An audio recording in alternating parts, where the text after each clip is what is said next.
the show on the road. Alright. Hello everybody, my name is Kilian. I'm a DSA member. Last year I was the Northern Branch Chair, and I'm currently the Political Education Chair for the Delaware Branch. Today I've got a presentation for you. This is another one in our series that we're working on. This one is about the history of DSA and about all of the caucuses, all the different ideological tendencies in the whole national organization. This is a follow-up to the last lecture that we did, the 101, which is a member orientation.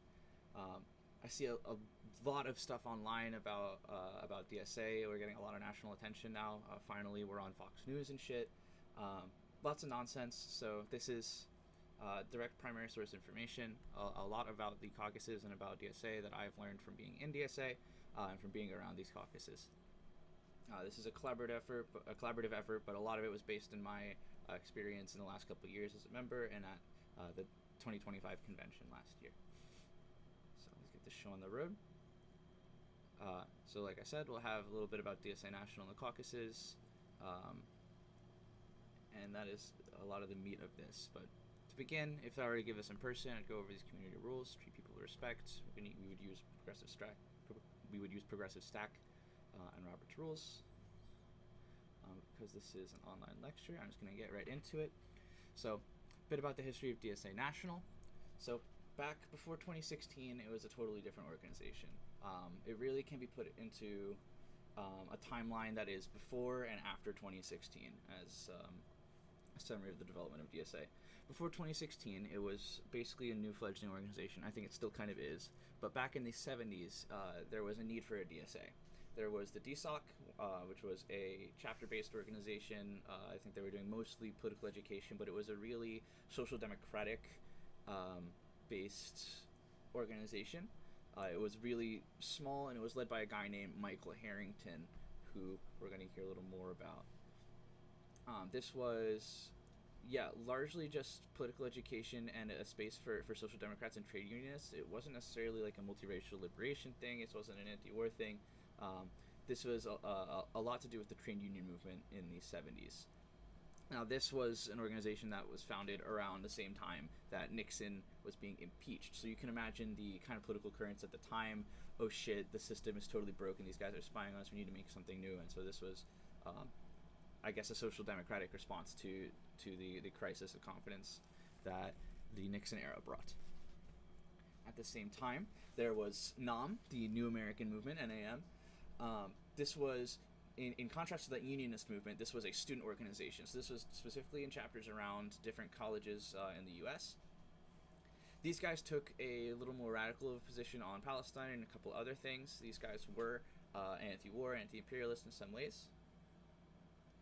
But similar to DSOC, these guys were limited by their size and really got themselves locked into debate, so they couldn't do a lot.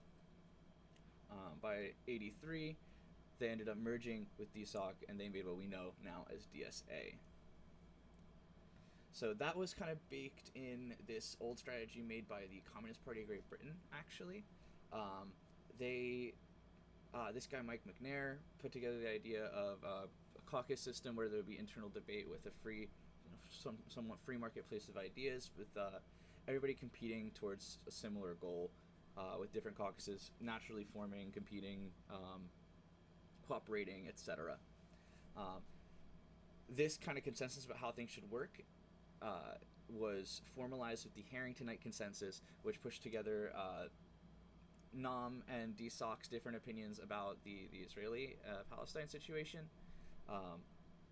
while also putting together the two different political tendencies and the different political ideas into this caucus formation, or into this formation which allowed for caucuses to be built under it. Back then, they compromised on a two-state solution. As of the post-2016 era, that has changed. But this 1981, this 1981 agreement, that stayed all the way up until 2016 to 2022, 3-ish.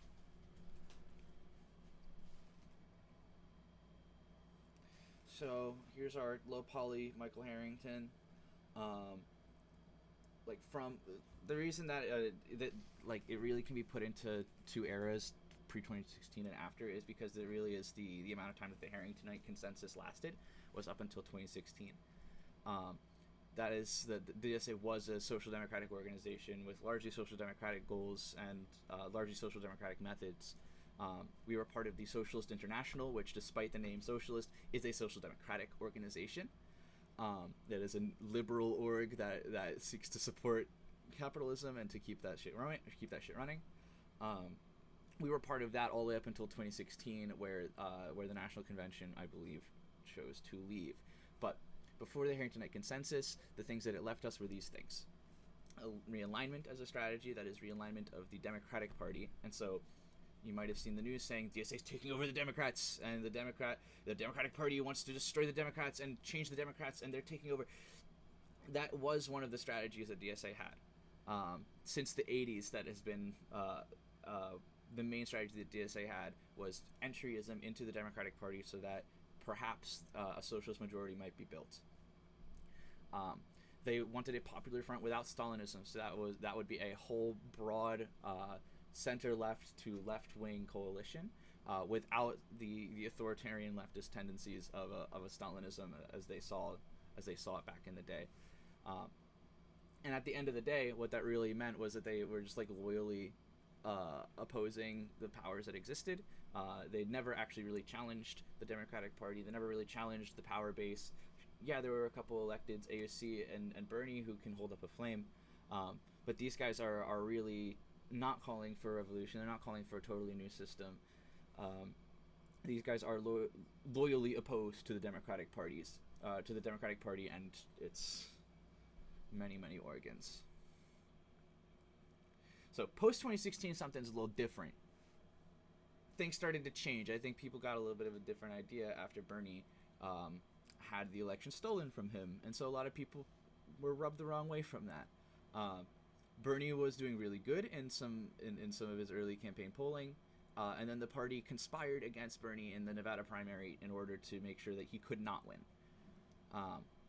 When people who were in the staff decided to sue the party, actually, to retaliate against them for taking away their Democratic vote, the courts throughout the case said it was just nonsense because the party does not have any fiduciary duty to its voters. And so that is the current situation of the Democratic Party and why they are incompatible with any kind of democratic functioning. Since then, DSA's kind of exploded. I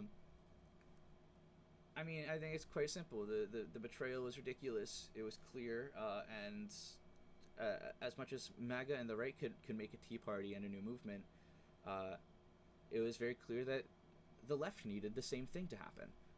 That the old party structures were decaying. These people are so detached from the everyday realities of regular people that since 2016, DSA has been growing as a working class oppositional force to those powers. And so as people have joined DSA since the Bernie betrayal, people from all over the political spectrum have joined and made their claim, made a little space within the caucus system. Some of those people putting together groups of people and organizing themselves into caucuses that represent their ideas for a better future. So in 2017 is when we decided to exit the Socialists International. Like I said, that was the liberal organization that we were part of that is nominally socialist. We then chose, get this, to join the Progressive International, which is a socialist organization. I do believe that, and still today it is a socialist organization. We are still in there. In 2023 and in 2025, the Palestinian question was relitigated at the DSA national level. In 2023, there were some loose lines against Zionism, and then in 2025, we passed the anti-Zionist resolution, which made DSA the largest anti-Zionist and anti-fascist organization in human history since the Socialist Party of America in the early 1900s. We may be surpassing that very soon. And like I said, yeah, we're freaking huge now. So, all that on Bernie. Here's how you can still possibly win. If you keep posting, and if you post even more, you are going to bring in the revolution you see. But the more you do this, the more oppositional you get, the more opposition that you end up receiving. So, despite that, please remember, the more you post, the more revolutionary you are. It's just, that's how it is. And so I'll get into a bit of the kind of theory meat of it. That was a lot of history. Let's get to the present. So currently there's a couple different change theories operating at the same time within DSA. Like I said, because of this Big Ten caucus deal, different opposing ideas are operating literally at the same time. So there are people who believe in parliamentary democracy, who do think that there's electoral systems of worth, working alongside dedicated horizontalists, and people who believe in a total centralism. These things aren't necessarily contradictory as you might think that they are. But different groups will form themselves around different ideas and push themselves forward and push their efforts forward through these ideas. So parliamentary democracy is just one. That is representative democracy. I have a vote. I send somebody to go vote for me, and they go make bills. Then there is horizontalism versus centralism. This is a huge debate and a really huge problem all around organizational theory in general. And I think that DSA and American leftism is one really interesting front of this dialectic. You can have a horizontal structure or a central structure in any firm or organization. Different caucuses are choosing either to have a more horizontal outlook, that is to flatten their hierarchies and to try and keep things as cooperative as possible, or to have a centralist mode, which is more like there is a central node that commands things, and that command gets spread down to all the other people. There is also the idea that size is might, or perhaps there is an inverse, that a lot of caucuses and a lot of chapters punch above their size. But there is a strong case to be made that just having a ton of members, having a ton of people, that is exactly the manpower that you have. And then collaboration, of course, we're on the left. Of course, we talk about democracy, we talk about cooperative economics, etc. But what really makes this different from I think something that would be on the right or even in the Libertarian Party is the way that there's collaboration between different ideas, between different change theories, between different ideologies and different caucuses. There is a real air of we're all in it together and here for something, even if I disagree with the next guy on how that's supposed to be done. And so there's a certain specific spirit of collaboration that is really exciting to be around. There's also, you see, tendencies towards siloing and not collaborating because some people want to protect their projects. And that happens everywhere and in everything. But yeah, there's different ways to go about all these different theories of change. And some of the ways that they are slotted into a leftist language is through this dialectic around how action should be done. So there are people who prefer direct action. That is descendant from anarchist theories and anarchist methods. The propaganda of the deed is a phrase that's brought up as an idea that stays alive, as long as an individual can take action and make something happen on their own. There's always going to be people who decide to take that as their method of action, and so that's present in DSA. There's also vanguardism, which is more of a collective type of change theory for people who haven't heard of vanguard or who don't know what vanguardism is. This was something that Lenin came up with when he was running his revolution, that there needs to be a party that represents the people. Party literally just meaning a group that represents you. The vanguard is not necessarily one small cadre, nor is it the ideas of the upper echelons of society. The vanguard is a group of people who protects the revolution as it is built and pushed forward. So direct action and vanguardism in history have been mutually exclusive and are often seen as directly oppositional to one another, because the Marxists at one point kicked out the anarchists from the International. Yeah. Those who wanted a party vanguard could not deal with individuals taking action, doing random shit. It screwed up their system. So, what is the mass line then? What was Mao Zedong's thing? Why do we have this super long Marxism, Leninism, Mao Zedong thought deal? He kind of synthesized those two ideas with what is called the mass line, where Marxism, Leninism, the vanguardist idea has a party above everything else, and anarchism with the direct action prefers social insertion, prefers to be at the bottom, actually like handling people and dealing directly with things. The mass line puts those two things together with what is called surveying. So somebody from the party will go down to the masses, take surveys, get their direct ideas, really interact with them, and then bring that up to the party, to the vanguard. And so we have three different change theories along this leftist history, and they are not only oppositional, but they also learn from each other. It's a little confusing, yes, but you see all these three types of change thinking present in DSA. There is also popular frontism, which is, I think, the electoral position that perhaps we could. I don't know, man. That doesn't go anywhere. So on the party question, this is something that's really important. Everybody asks, why is DSA not a party? What's going on?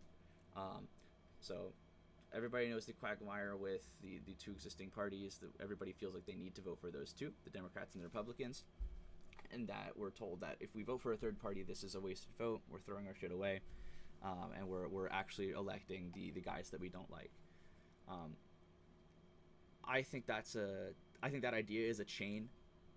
Like, that keeps us, as long as people believe that, it keeps us stuck there. And the second that we can convince each other that there is another option, people choose that, and from both of the Democrats and Republicans will go to that third option. But in the past and in the present, the third parties that we have been really weak, or they've been very weak or shady, honestly. Just for example, we have, for the leftists, we have PSL, the Party for Socialism and Liberation, ACP, the American Communist Party, CPUSA, the Communist Party of America, RCP, which is the Revolutionary Communists, and the Working Families Party. Each of these guys has a party, or has some ballot lines, or has some electeds in some places. DSA is totally different from all of these other guys, and actually has some of their a lot of overlap with them, but specifically exists differently than all these guys. For example, PSL is not a big tent. PSL is not a caucus democracy the same way that DSA is. It was a democratic centralist organization with a party line that was sprinkled down from the top. That's taken a lot of criticism over time. The guys at the top of that party have held basically unilateral control over it for a while, and they've covered up sexual abuse. They've covered up ideological randomness. There's a lot of drama in PSL that I don't have the time and space to go over here, but there's a lot of really shady things that happen there because of the way that they're formed. ACP, I believe these guys are just federal agents. Those are MAGA communists. They call themselves like patriotic socialists. They're fake. there's no way that those people are real. CPUSA, I think those people are holding the mantle of American communism. I will be totally honest. It is a Trotskyist party with a long history, lots of media, and lots of there's tons of content. Like, they're really good at putting themselves out there, and they're also always at protests. I don't see them having a very strong electoral program. I don't see them having a Big Ten. And there's a strange energy I get from them. Like, they're everywhere, but the fact that they're Trotskyists makes it so that they're exclusive in some way. They're always, if whoever is a Trotskyist is always going on about Stalin, this, that, and the other. It's just like, he's been dead for 50 years, dude. RCP, their cult of personality around this guy named Baba Vakian. They have a really cool idea for a second constitution, but like it's so stuck in this like cult of personality thing that I don't see it getting out. They're always at protests. I like seeing them. but I just don't believe in their party. And then Working Families Party is basically DSA without the leftism. Like it's just the Democratic Party without the Democratic Party's resources. And I while there's a lot of different Working Families parties, like in every state, there's a totally different administration in them. I find that they're very opaque, and in our local they do a lot of really good in our local area. They do a lot of really good work, but they are like shut off to us.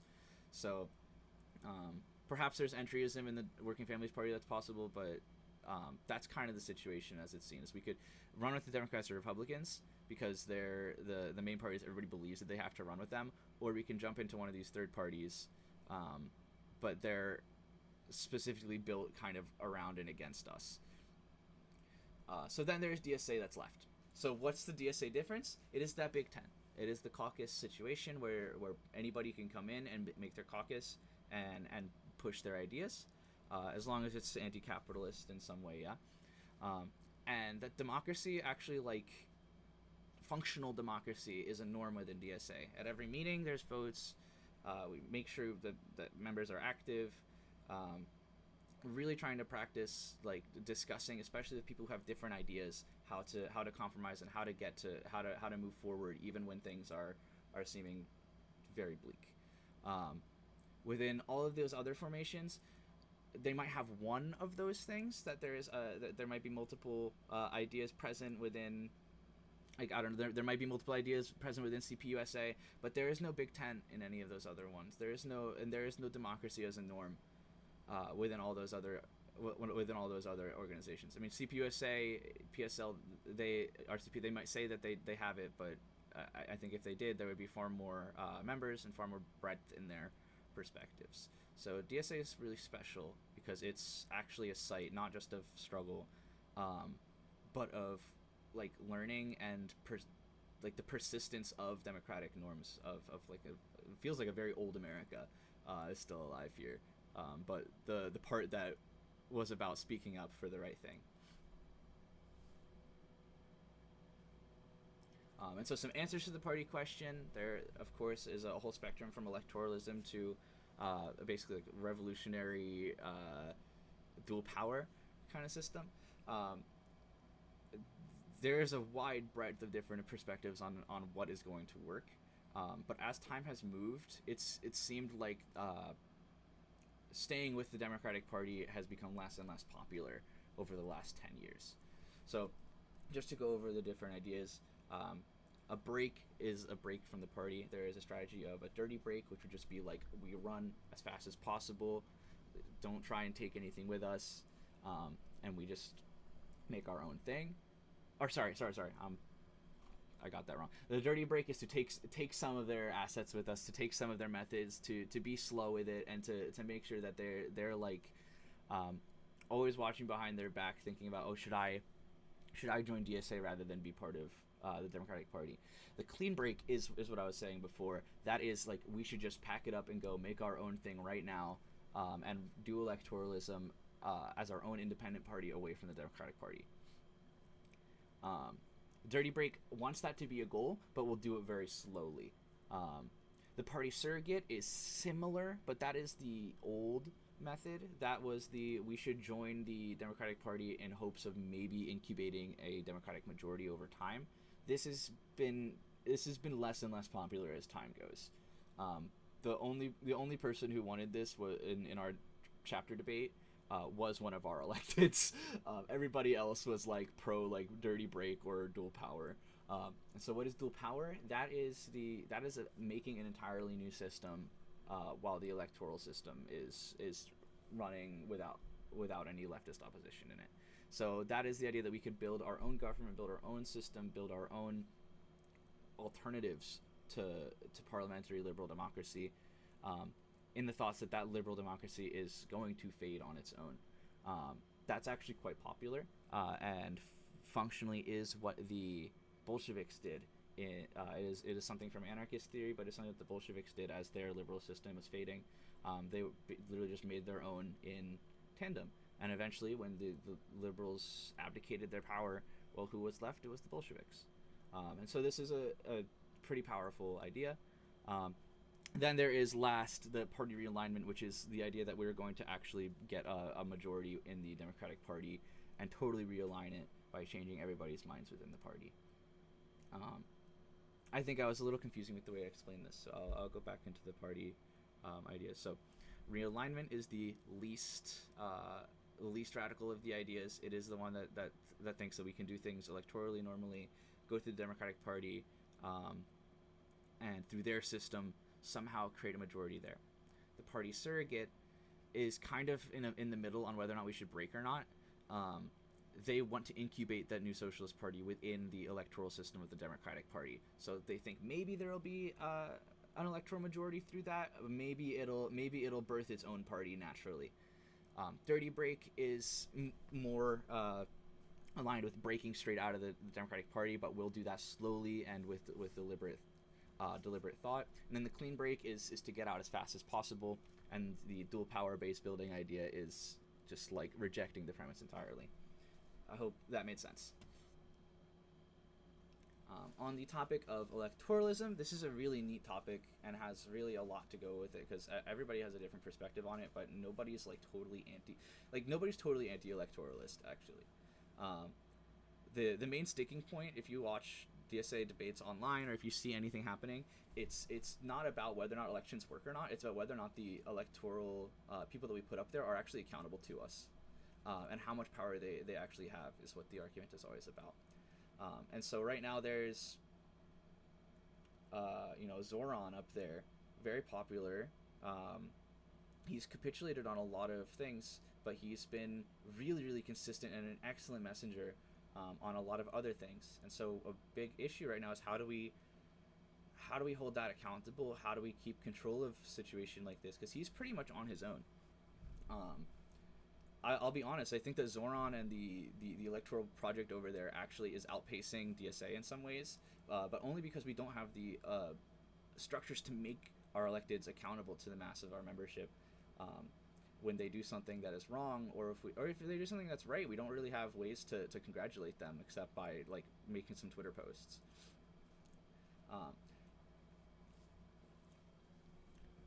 So yeah, we can get people elected. We can get Zoran, we can get AOC, we can get Bernie. But when AOC votes for the Iron Dome, how do we hold her accountable? How do we say you can't do that and still call yourself a socialist? And so when you're put into these positions, you're going to have to compromise a lot. The reality of being a democratic socialist elected is that you're going to have to capitulate and compromise a ton to get anywhere. This has been true in France, in Chile, and even in the USSR, in Czech Republic. All these guys will get there to the top through democratic method and then be told you cannot do this, that, or the other. That is the criticism from the left of electoralism, is that you can get yourself elected and actually be quite a charismatic and successful leader. But there will be a point where there's a reform that you can't make, and boom, there's enemies. And so America's first example of this guy was Eugene Debs, and he led the Populist Party from, I think, before the 1900s, and then at the turn of the century it became his Socialist Party. That was a really popular socialist party. It was the biggest one in American history. And by wartime, Debs is out there having a solidly anti-imperialist line. They put him in jail for it. And so that's kind of what's I fear is going to come to Zoran. He is beautiful. He's kind. He has a lovely smile, and he's really one of our most disciplined speakers. I think he is a once in a generation talent, unless we can get some more of them. But the realities of socialists that take power without weapons are they get killed. That is in Chile when Allende took power. He did a lot of really good social democratic reforms, even socialistic reforms, and tried to push forward on a cyber socialist technocratic future. They made sure to decapitate everything to do with him. And so who knows Salvador Allende and the Chilean socialists of the 70s. Similarly, on the opposite hemisphere, Dubček's experiment in the Czechoslovakia under the Warsaw Pact, he had reforms under the USSR. He said he represented a minority Slovaks, which were part of the minority Czechoslovak state under Moscow's centrally decided system, and that centrally decided system rubbed the Czechs and the Slovaks the wrong way. So this guy comes up through democratic elections because of the merit of his work, and eventually he's at the top of the country, Dubček, and he's leading certain reforms. Some of them are pro-market, some of them are quite scary to the powers in Moscow, and they had to put a lid on it. And so either within the socialist system or within the capitalist system, power works the same way. And I really would like to put the warning out for Zoran and for us around Zoran that this he's quite lovely, but historical reality has never allowed that loveliness to stay, and so we need to figure out how to hold control of these guys so they don't control us. That's my perspective on electoralism. There's a lot to go into there. Lots of different caucuses and different ideas, and there's different histories that are pulled from. But that is what I see with Zoran, and the through line with Debs and all the other democratic socialist leaders of history. On labor, this is something I'm not necessarily the expert on, but we got a couple different labor ideas that are represented in different caucuses. It is not a secret that organized labor is like a backbone of leftism in general, and so there has been many years of anti-unionist propaganda and functioning kind of pushed through the American union system, because it was very radical back in the early 1900s. We were doing strikes. There were massacres of people doing strikes, and so after the war, they really needed to make sure that that labor unions were kept quiet and peaceful. That's why the immediate post-war situation was so nice to live in. Houses were so cheap. Labor rights were really good. Unions were quite strong, but they were only so political. And so over time, a lot of them have become very stagnant and have lost a lot of their democratic functioning, and they're just kind of there to make money as like their own system around capitalism. So our ideas to reform it are as such. There is a rank and file strategy, which is kind of a low down to the ground strategy. Say you join a union as a socialist, and you try to tell all your other unionists, hey, you should be a little socialister. There is a staff-centered model, which is about running for the leadership of a union, and then through the leadership, you can institute reforms that way. There is also red unionism, which is just the idea of running your own union as a socialist. And then finally, we have business unionism, which is just like the way that things are. Unions as they are designed by and for capitalist systems, so that they help the capitalist system function rather than the unions functioning, and thus they do not represent the interests of the lower class. Generally, those business unions have a terrible bureaucracy. They are impossible to go through democratically, and they very often are against workers using their rights to strike. And now on environmentalism, this is a really interesting topic because I think that so I was born in 2001, right? Right after right after those elections that happened where environmentalism was a huge deal, and in years prior, like, people wanted to save the earth and stuff. As long as I've been alive, this idea is kind of faded everywhere except within the socialist sphere and in, like, the Green Party. I think it's easy slam dunks. Like, this is like, capitalism is so obsessed with its destination of ruin. Overproduction, pollution, etc. These things are built into the way that capitalists, the most powerful one, just run the way that the world is going. It is very easy to run a program, I think, against that bizarre functioning that leaves places completely littered, like places completely full of litter, the watersheds completely destroyed, like resources just torn away. And so I think that it would be so easy to run a program of environmentalism. Um, there's a lot of different strategies about how this could be done, and actually, it seems like I think there's more strategies in this than there are any other topic. Uh, so there's direct action. Similarly, we talked about the anarchist line, the propaganda of the deed, literally just doing direct action against things like cop cities or data centers. There's ideas for degrowth, so that's not the total destruction of trade and capitalistic machines, but the slowing down of them and their production. There is an idea of reformism, that is that these system degrowth and reformism are together. Degrowth is a form of reformism, but reformism is specifically going through electoral methods to try and get those changes done. I think it's really equivalent to just begging, like making a phone call and begging somebody to do something that they won't. There was a couple years ago a Green New Deal that was proposed, and I remember being in the right-wing media sphere at the time. I was listening to like Steven Crowder or some bullshit, and they just get to say Green New Scam. They just get to say whatever they want. But if you read the proposals for a Green New Deal, I mean, it really is baked in these social democratic promises of the 30s and 40s, like FDR, but with an environmentalist kind of like coat on top of it. That failed. That reformist method, that was like 2018 or something. In the last few years, we have the Red New Deal, which is something that within DSA is more of a leftist alternative to the Green New Deal. I'm really excited to see how that shakes out. But this kind of goes back to the topic of electoralism and like how far it can really go for us.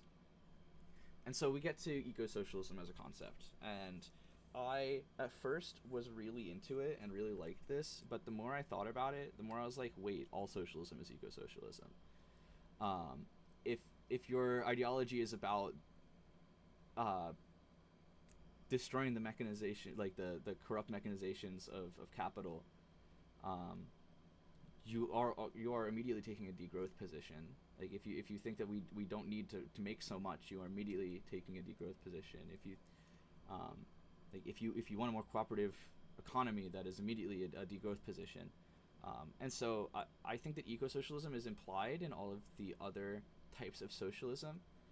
And as such, I'm very critical of the eco-socialist caucus here, because I don't find that they do a lot of eco-socialism. More on that later.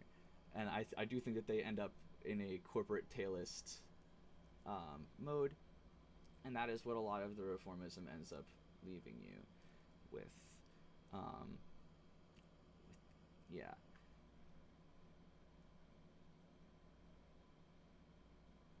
Yeah, this slide's a little messy, but it's just dense.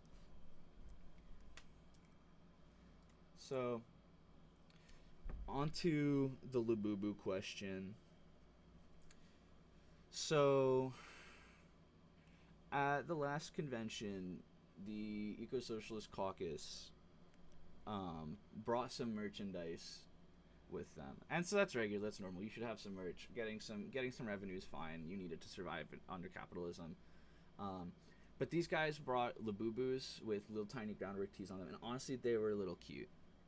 But they were there the whole time, like talking about one man, one vote. They had people posted up on every corner, like giving out literature about this one bill that they had, which was one man, one vote. And then I see them walking around with their Labubus, and it just felt like it was more about like hanging out and showing up and making cool, fun things than like actually being seriously there for the environment and for the world. And so I think a couple days after the convention, somebody took a groundwork Labubu and they set it on fire and posted it online. I think it's very funny. I think it's very funny and very poetic that the eco-socialists made non-biodegradable commodities to hand out between each other. So yeah, that's my answer to the Labubu question is that swift justice should be enacted. Now on to international stuff. this is another very strange deal for DSA. This is what separates us from an organization which might be nationally oriented, and I do think that there is a current, let's say, of people who want like a national development within America with our things, and I don't think that's present within DSA. I think that could constitute what would be a nationalist socialist party, if we were to literally just be about making America better, etc. But that's the ACP. That's the MegaCon guys. Like they already got the Nazi shit locked down. So that leaves us to be internationalists. That means that we can actually be making an international movement. We can be making something that is special and new in the historical context, because we don't want to be like them. We already got Republicans putting people in camps. We don't gotta like we can't even conceive of it. But on the topic of internationalism specifically, I mean everybody is. There's so many people in DSA who are of multiple ethnicities, who are of multiple cultures, who have been travelers, who have a background in the rest of the world. And so it's not common that you'll find somebody say, yeah, we have to make America good. It just doesn't make sense to us. We're like, I have citizenship in 2 countries. Why would I ever say that I want America to be the greatest place ever? It doesn't mean I hate the other home that I have. And so, to actually stick to the context here, the main idea of internationalism is just the push for dialogue and recognition of other people's sovereignty. On top of that, and as kind of an addendum to it, then you see the need for decolonization. If you see the countries in Africa, you see countries around in Latin America stuck in really poor economic situations at the behest of IMF, World Bank, that are run by America. Well, you see the need for decolonization, and also against the empires that have built these structures. There's also non-interventionism or interventionism as an idea. Very often America is incredibly interventionist, and so we want to do something totally different than that and push for non-interventionist global politics.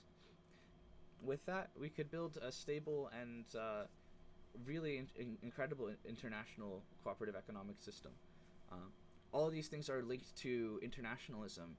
These things cannot come from a single nation's or a single type of ethnicity's perspective.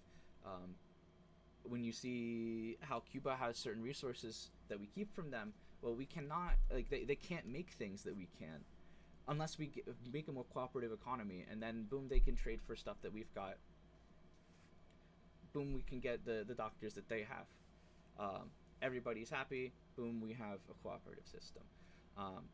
Versus the very interventionist ideas that the government has to take over the country, to replace its government, and to institute its cronies at the top of its industries.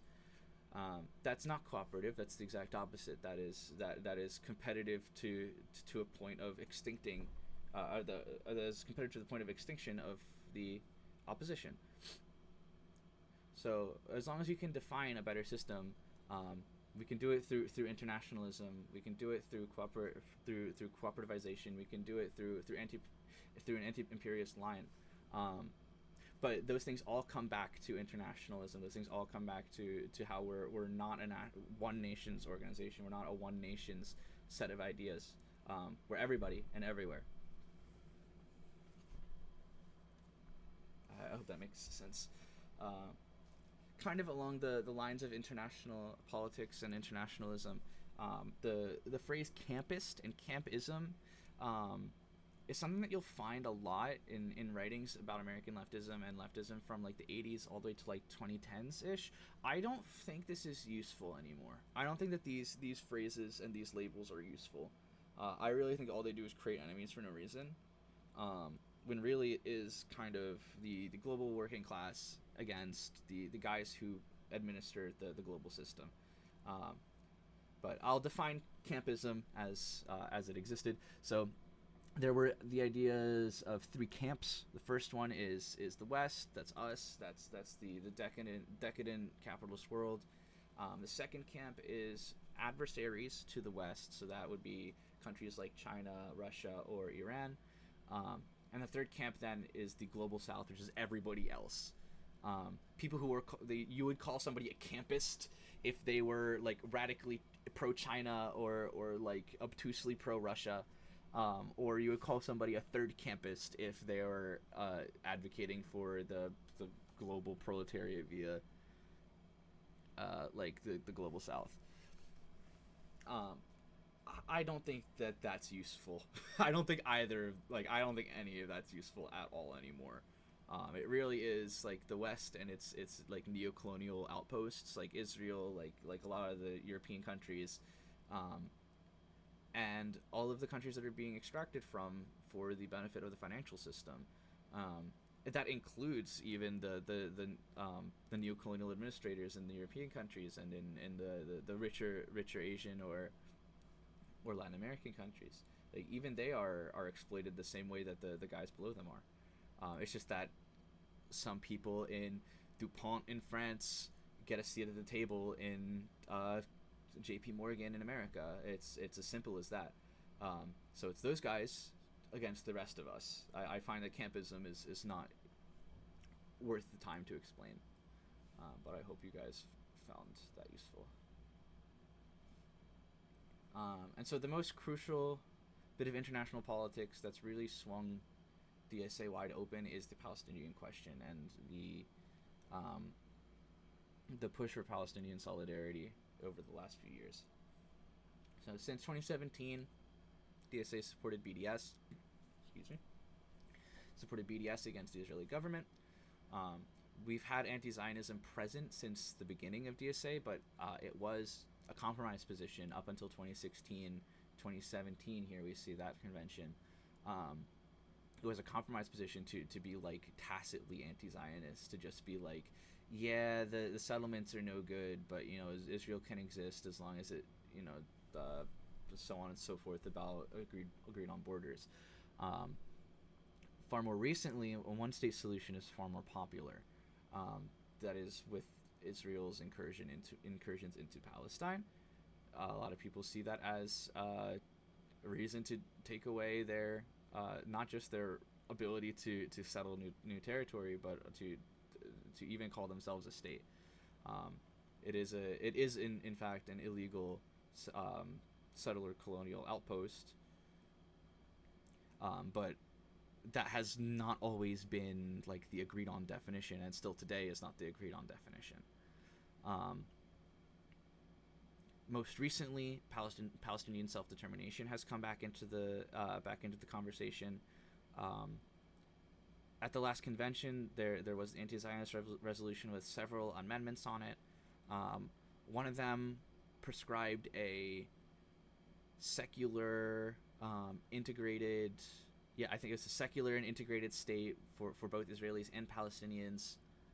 And this was shot down actually by the left caucuses who had heard from Palestinians saying that why would you make us secular? Because Palestinians are very strong on their Muslim faith. There was another amendment that was in support of Palestinian self-determination for them to define the next state. And that amendment was shot down actually, as well as I think the other one which prescribed a certain thing. But we did so.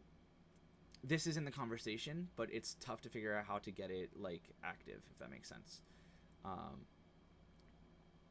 The self-determination amendment failed. I don't know if the secular amendments failed or passed, but there is a conversation about, you know, what right do we have as Americans to tell these guys what their state needs to look like.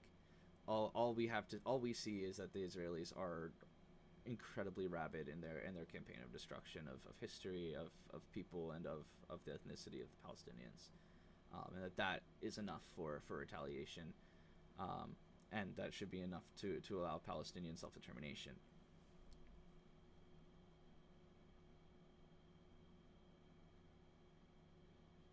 All right. And so that's a lot about the politics and a lot of the different arguments that are had in DSA.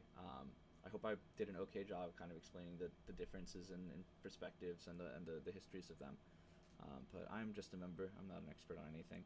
People call me an expert, but I'm just another guy. This is the current structure politically of the National Political Committee, which is the head of DSA when conventions aren't in session. There is a national convention once every 2 years. I find that to be way too far apart, but logistically, I don't think it would be possible for us to have more conventions more often. It's expensive and really tough to do. But those delegates at convention, of which I was one last year, get to elect leaders that run the org in between those sessions. So this is the NPC with its whole political spectrum applied to it. Last year we expanded it. I think it had 16 people or something before, and now it's 27. I see it in another slide. But here you see the spectrum of DSA right and left, because within this organization, just like within any other organization, there is a spectrum of thought from left all the way to right. And this isn't necessarily linear. A lot of these guys agree on mostly everything. It's really functionally and in functions and in prioritization, they have totally different minds.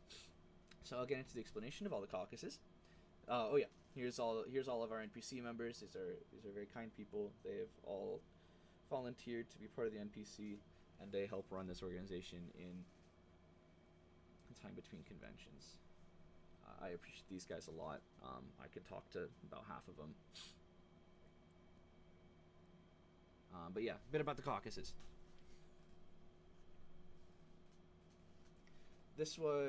So first I've got a couple pictures that people put online that are kind of histories of the caucuses that have a ton of content on them.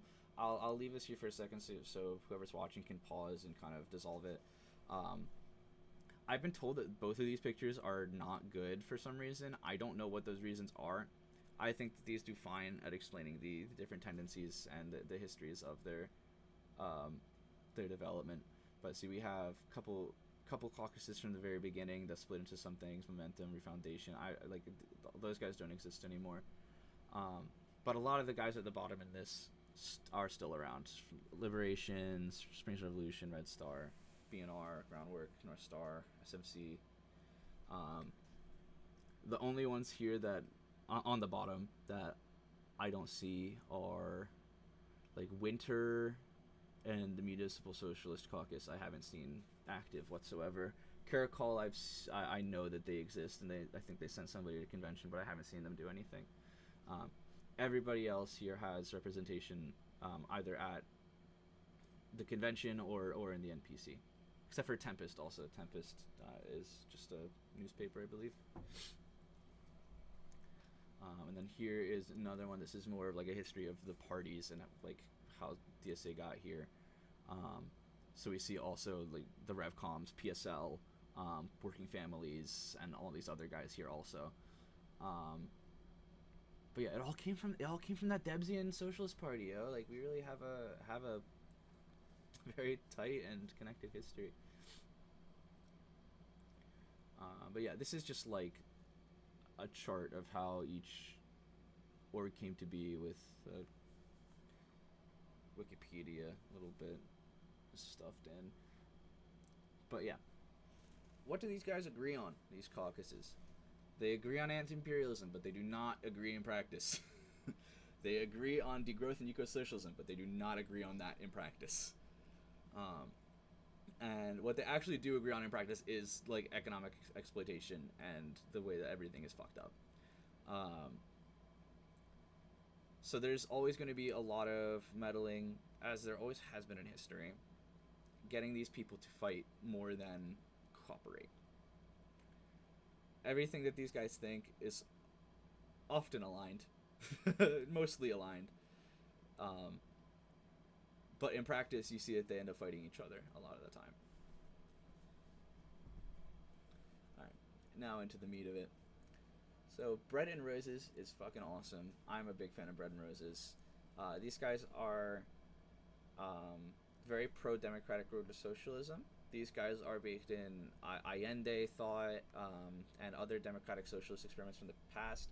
I think these guys are pretty solidly left-center. These guys are is a rumor. I've heard this rumor several times. I still have not found a source for it, but it is rumored that Zoran Mamdani was a member of Bread and Roses, and that he is a Bread and Roses cadre that worked his way up into being not just a council member, but also the mayor of New York City. And so Bread and Roses pushes a democratic road to socialism idea where you can get elected to executive positions and make reforms happen at a very high level.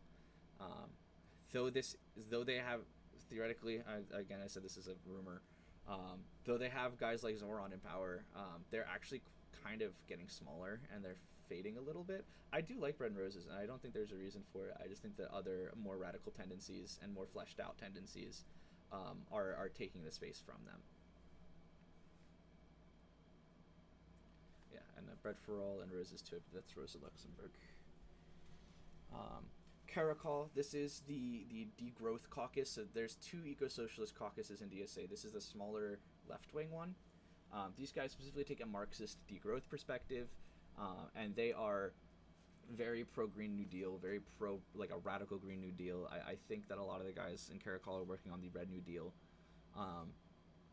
But unfortunately, I don't see these guys doing much. I haven't seen them active.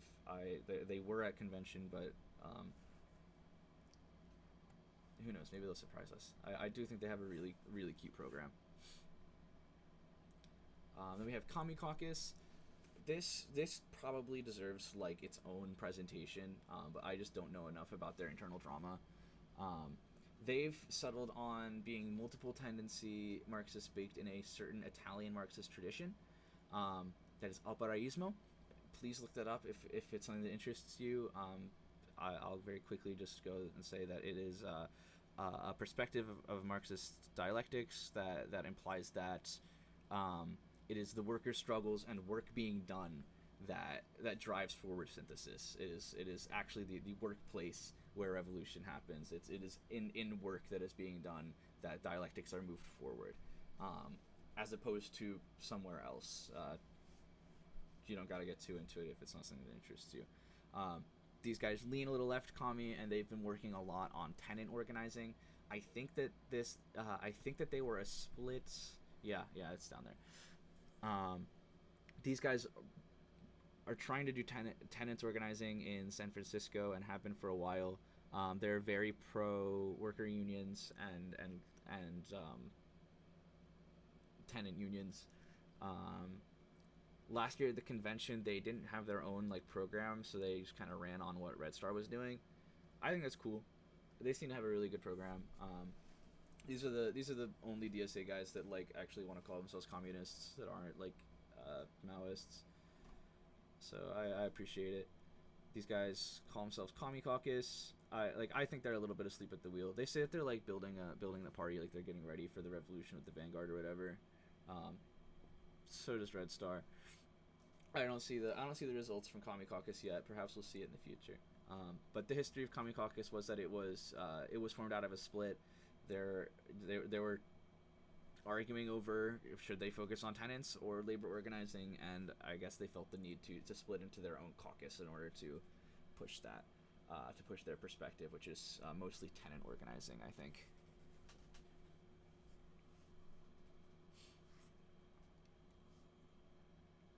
Then we have Constellation. This is the caucus for the kids. This one is over in YDSA. I am actually quite impressed by this because I think that they've reached a like, oh shit, we need programmatic and like functional unity like fast position. These guys want a functional and unified YDSA. And they want to figure out how to build coalitions without sacrificing their principles. I think that's really bold, and for the younger members, like that's very forward thinking, I believe, because we haven't gotten that far. we've only gotten that far rhetorically within National DSA. It's very tough to build a coalition without sacrificing your principles. It's very tough to have electeds that don't compromise now and again with powers that are out of your sight. And so YDSA, though it is separate from National DSA, it does end up feeding into us, and so it's important to talk about the politics in there. This is the only caucus, I believe, in YDSA at the moment. Perhaps they'll make more. But these guys, I believe, end up with some representation at the DSA national convention level. Emerge is an exciting newer caucus. I think it's been around since like 21 or something. But this is supposedly a big tent communist caucus. They have a lot of different inspirations. They pull from the Black Panthers, from a lot of black radicals and anti-imperialist works. They're very pro-abolition and anti-imperialist. Feminism takes a core for them, and you see a lot of mutual aid coming out of Emerge. A lot of work is being done creating mutual aid structures. These guys are really doing an awesome job pushing mutual aid and abolition as cores of their solutions to our problems. I really have no notes for Emerge. I think they're quite exciting to watch.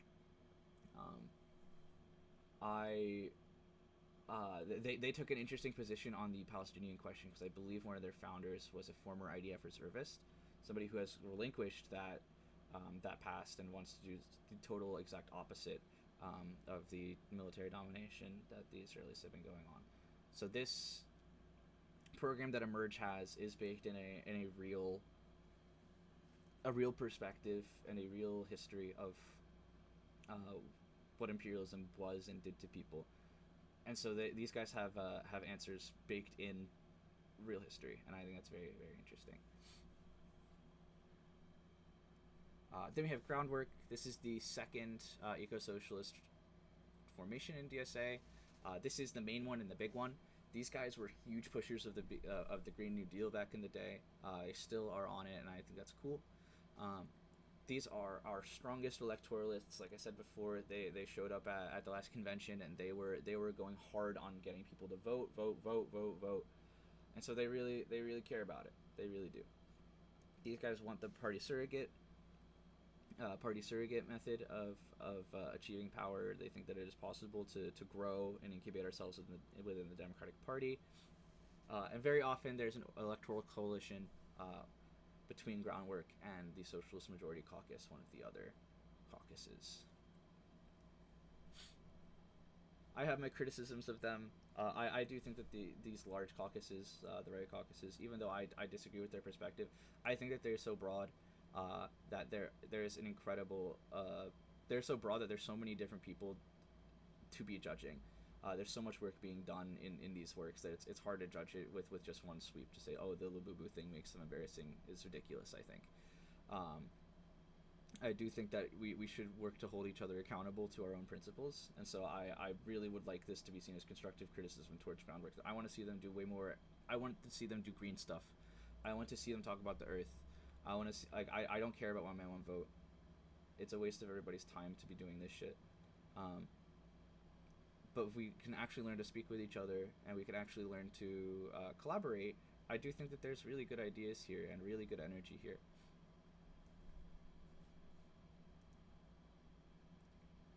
Then we have Liberation Caucus. This is the loudest caucus. These guys are fucking awesome. This is the newest MLM Maoist caucus. They view settler colonialism as like the world's primary contradiction, and I don't blame them for this. I kind of do too. Like they see that subjugation in Palestine or subjugation in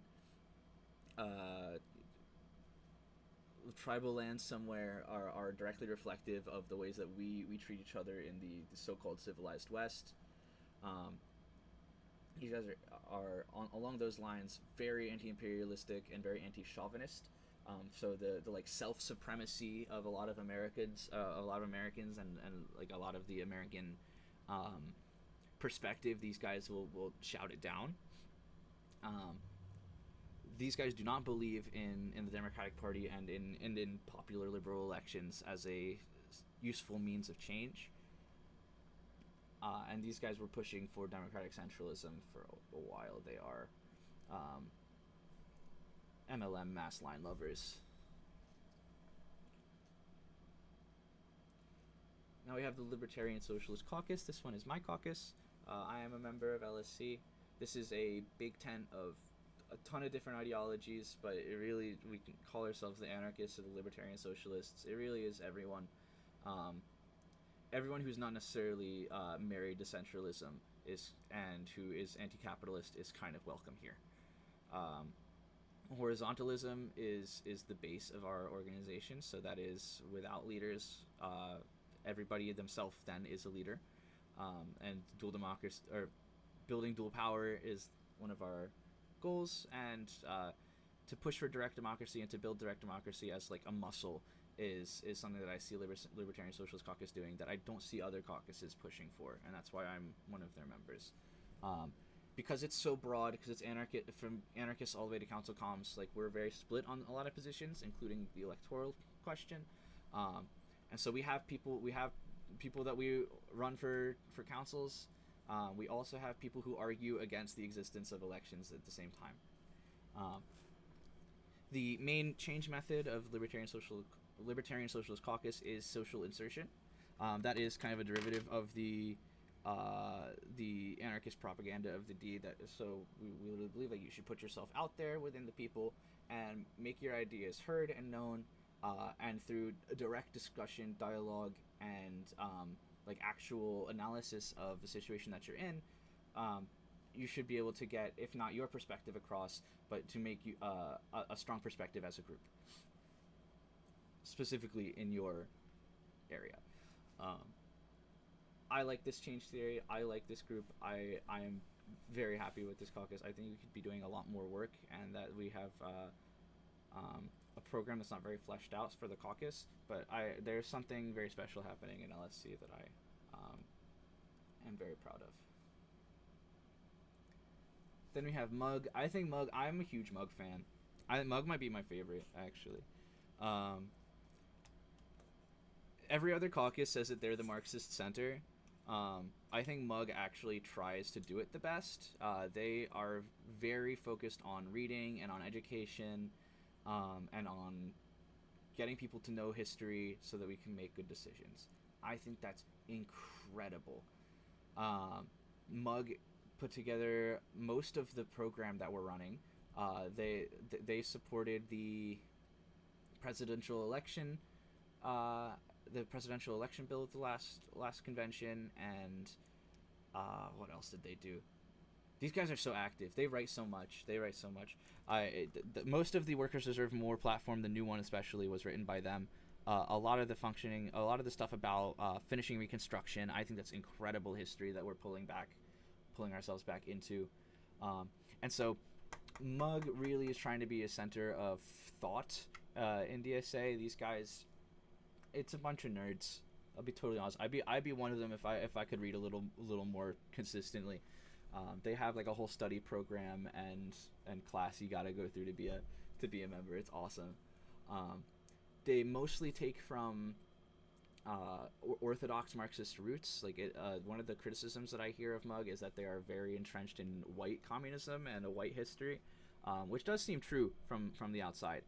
They're very orthodox Marxist in the European communist tradition, and they pull a lot from Karl Kautsky, which, if you know much about Lenin and Kautsky and all of those debates back then, might be a red flag to you.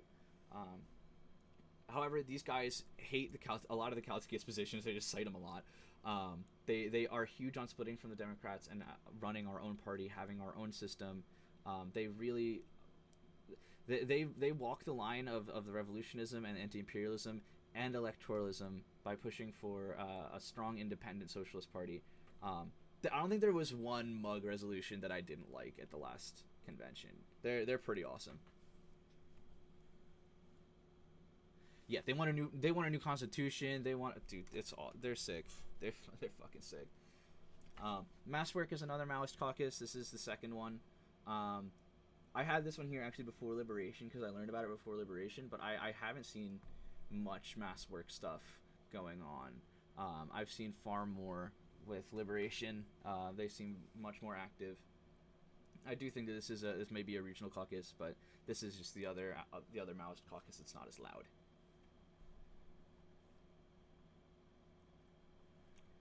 Then we have Mountain.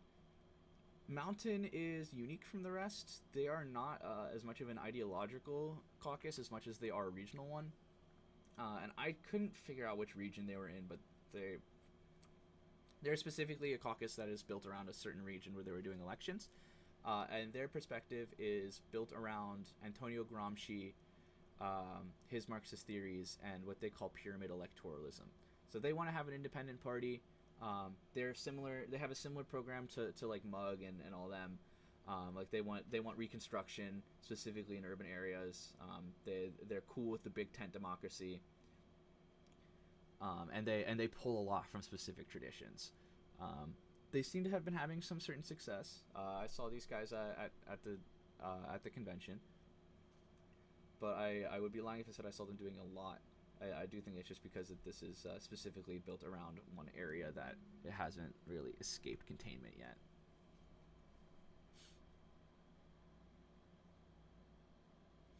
And then North Star. This is a fun one. I think this is one of the oldest factions. North Star is a validly social democratic caucus. They are within DSA the furthest right that you can go. They have a lot of focus on electoral reformism, and they in their points of unity, or whatever they call it, something different, I think. They push for a broad popular front. So that is that they want as many people to have a say and to be part of our revolutionary coalition as possible. They are very often aligned with progressive liberals. These are guys that are pro AOC, Bernie, and they hold down a really bastion. These guys hold down a bastion of the old DSA. You'll always see them working with SMC or Groundwork also. So here's Red Star. Red Star's pretty cool.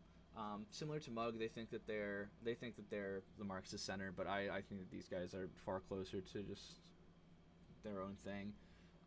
These are Marxist. Red Star is a Marxist-Leninist caucus, which is like the Commie Caucus, also kind of figuring out how they're going to make a vanguard party for the revolutionary situation. These guys specifically call themselves scientific socialists. They didn't cite any specific one like tendency or style or history that they pull from in their points of unity.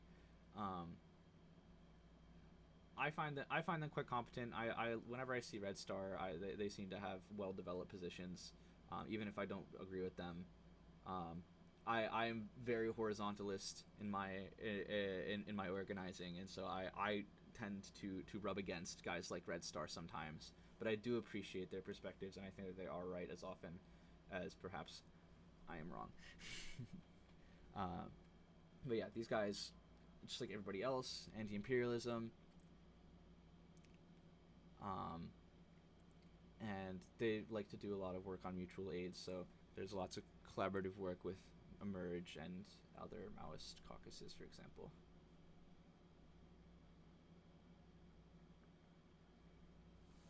Reform and Revolution is another one that's in the center. These guys call themselves post-Trotskyists, which I think is really funny. It just means that they like take multiple influences, and those are up there: Engels, Marx, Lenin, Trotsky, and Luxemburg. These were a split from the Socialist Alternative Party, so that was a party that I didn't explain earlier. But yeah, regular leftism moment. They argued enough that they split. R&R takes a pretty pragmatic view on a lot of things. Whenever I see them active in NPC meetings or just in general, they love to compromise. These guys are sick. They like to collaborate with others and to compromise, and so I appreciate their hard work. When we were talking about resolutions at the last convention, before the convention, people from R&R came to meet with us in LSC about what resolutions we could collaborate on, and so we gave feedback, and we talked about what things we liked, and it was incredibly like fruitful discussion. Lots of respect to R&R. But these guys, they prefer duty break. They're not totally against the Democratic Party. They just see that like we have to get out eventually and use them for what they're useful for. Very pragmatic. Yeah, they like focusing on labor and also elections at the same time. So they like elections. They think that they're doable, but they do take a pragmatic position that is like, yeah, the Democratic Party is willing to fuck us at any moment, and we should get out. I think that is a fairly popular perspective, if that's the center. Regenerate. This is a small one. I've seen them online only, really.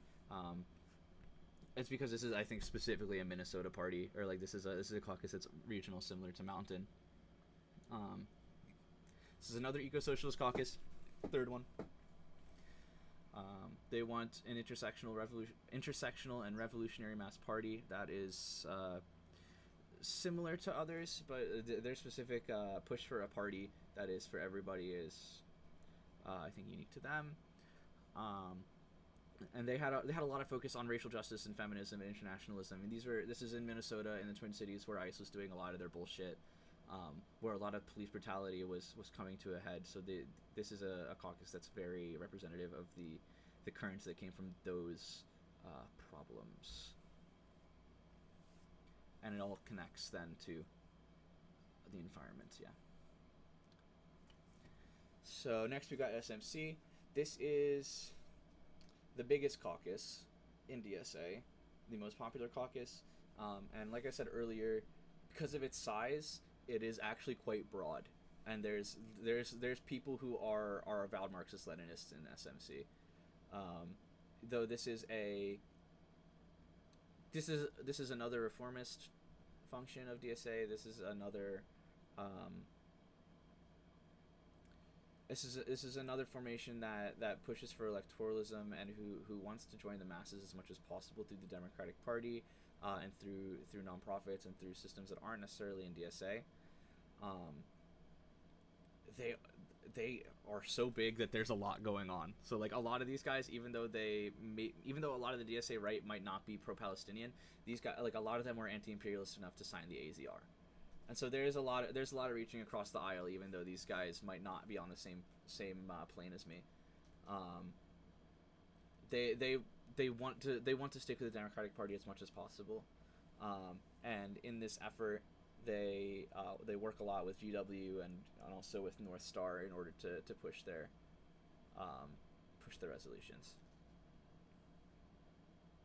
But yeah, these guys do a lot of the door knocking. These guys do a lot of the phone calls. These like, I can't say they don't do good work. They do, and we need them. All the phone banking, a lot of the electoral processes, and the way that like actual party structure is being built. The functions of that are being done through SMC working so hard on their electoralist project. And so there's a lot of really good stuff there.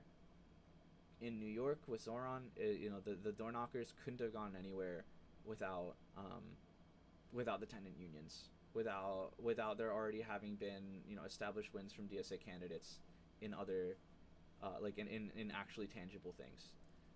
But on the other side, those tenant unions could not have gotten half of the energy or attention that they've gotten without people knocking on doors saying, hey, we have tenant unions. Hey, we're going to fix this for you. Hey, we have somebody who wants to represent you.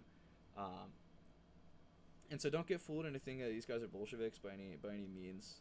The majority label is very funny with the historical context applied.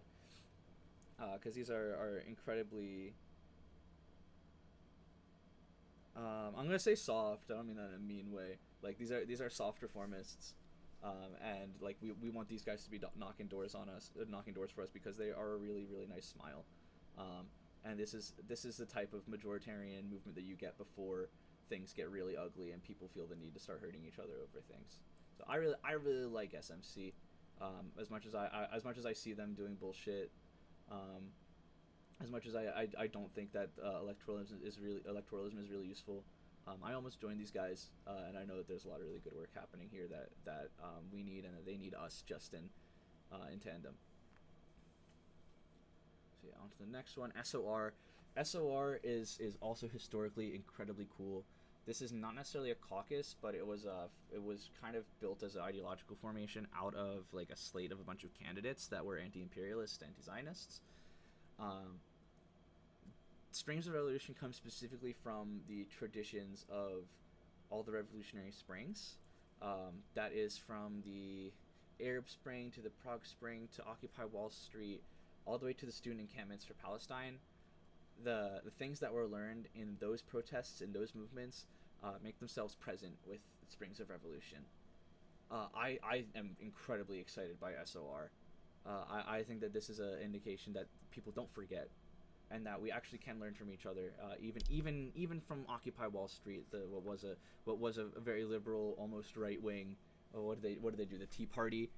Like we were able to learn from that and to run our own protests and to push against power in our own way. And some of the things that we do and push for may not be totally unaligned from those things that the Tea Partiers did. So I think this is like where SMC calls itself majoritarian just by being open as possible. I think SOR actually pushes forward the majoritarian impulse for revolution. I think that there's something very, very cool happening in SOR.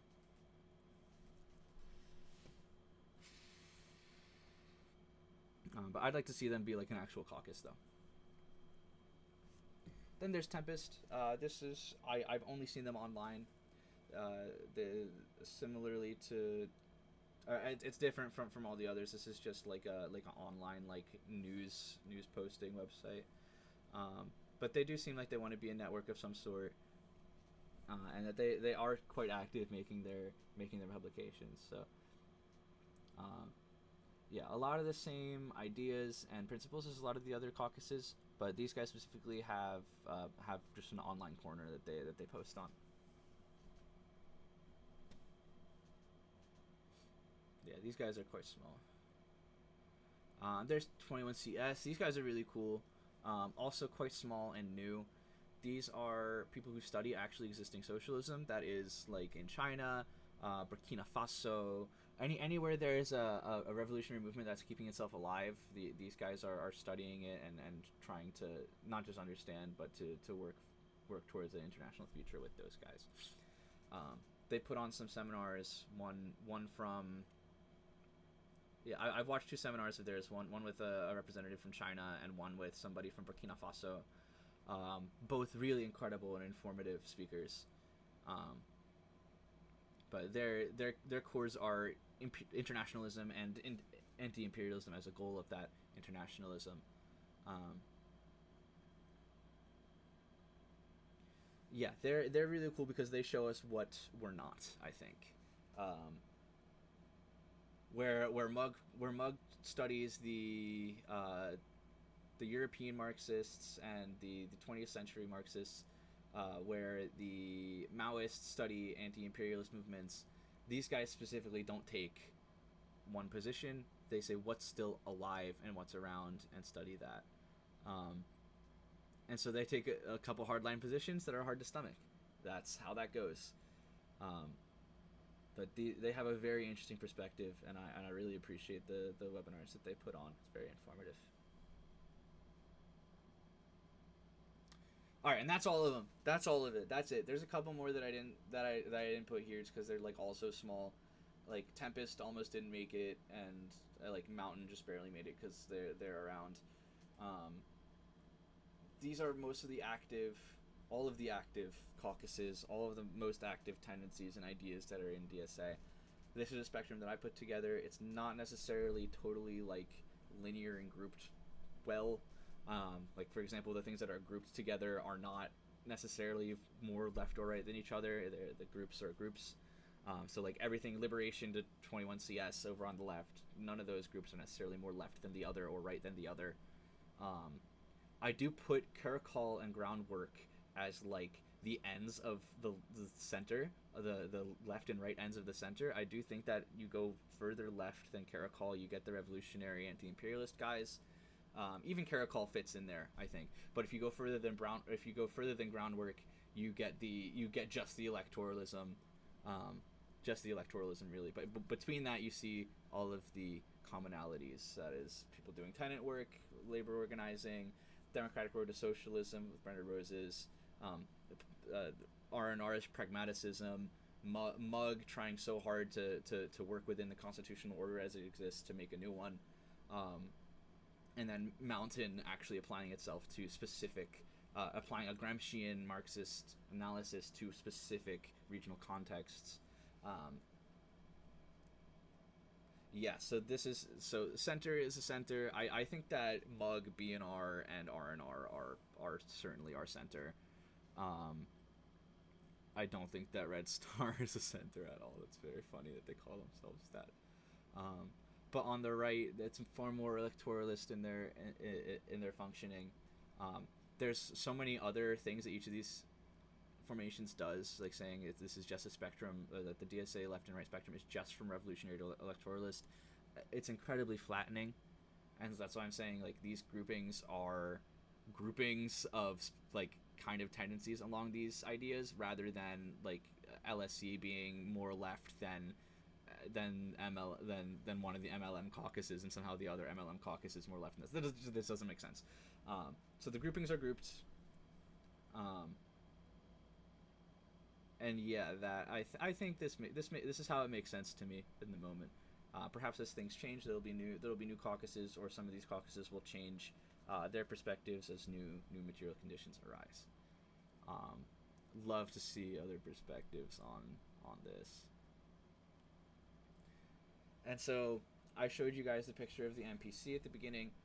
Here we're back to it. The reason I showed it to you with the colors is because those colors are indicative of the caucuses that those NPC members are in. So the caucuses aren't necessarily, like, they're not formal. They don't actually exist in terms of the DSA like bylaws and functioning, but they do exist in the way that we are always talking online, the way that we're always thinking, the way that we're seeing material conditions and adjusting to them, and they become present in the way that we elect our leaders. So it was 16 people in the last NPC, and we almost doubled it to 27 this time. To just kind of summarize, it is seen as if there is a slight left majority this time around, where there was more of an electoralist majority in all prior NPCs. I could be corrected on that because I've only been here since 2021, or since 2025, I'm sorry, and I only know as far as like 2021. But yeah, we have most of the left caucuses represented, a lot of the big ones rather. So we have SOR, even though it wasn't a caucus, I do think it deserves to be talked about as such. Sorry. Here's SOR. There's independent NPC member, 3 people from Red Star, 1 LSC member, 3 Mug people, 2 from Reform and Revolution, there's 3 in Bread and Roses? There's 3 or 4 in Bread and Roses. 1 Carnation person. Carnation I probably could have done a slide on, but I don't know nothing about him. No, okay, so then that's 5 for Groundwork, and then 4 for SMC. In previous years, SMC and Groundwork had larger shares, and so did Bread and Roses, actually. You see, Bread and Roses only has 3 people this year, same as Mug. But that Mug, Reform and Revolution, Bread and Roses part of the spectrum there, that's a swayable center. They, I think, all tend left, especially towards party independence. But all of those guys can kind of go in any direction. So you see a very active democracy at the top. If you go to NPC meetings, they're public now. You can see a very active discussive democracy between these different tendencies. I'm not going to get too much into the drama there. I think there's a lot to get into if we really wanted to, but I just want to explain how it works for people who don't know. But yeah, perhaps these coalitions will shift, and they'll be totally different in future years. Perhaps Bread and Roses will decide to be totally electoral focused in the future. We'll see.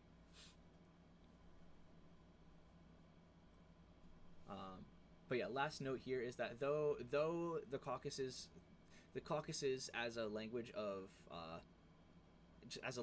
the ideological tendencies, they're going to be represented as much as those things are represented. Those tendencies and ideas are represented within DSA.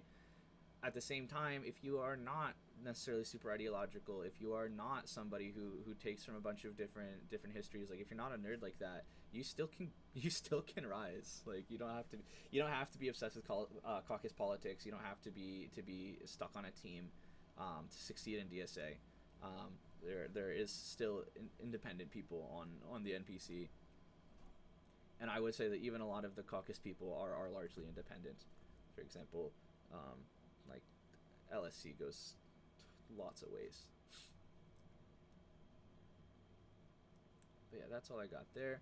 One more, a little easier to see picture about the current structure, the NPC. Left majority with those middle guys being quite swayable, I think, in any direction.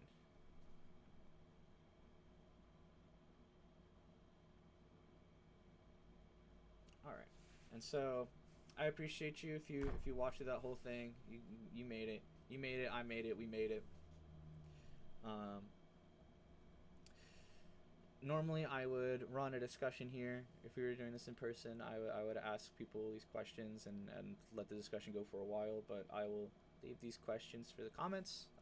Please, if you have any questions about anything, if you've got any, like, if you think I missed something, or if you think, like, shit, that guy didn't go over Carnation, we gotta hang him for it, let me know. But yeah, so why do you think that the DSA caucuses exist? I gave my opinion. I said something about what was it, Mike McNair and the Communist Party of Great Britain, but that was 80, or that was what, the 80s, 40 years ago. Why do they still exist?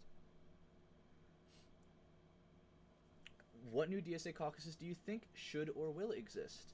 Do you think that there's perspectives that aren't seen? Do you think that there's something that's not being said? Do you think that these are largely redundant, for example? Anti-redundancy caucus. And then finally, should DSA caucuses even exist at all? Alright. Thank you so much for watching. I hope this was educating. I hope that whatever questions you had are sufficiently answered by this. If they're not, please give a message in the comments, and we'll be happy to get back to you. Yeah, thank you so much, and you have a great rest of your day.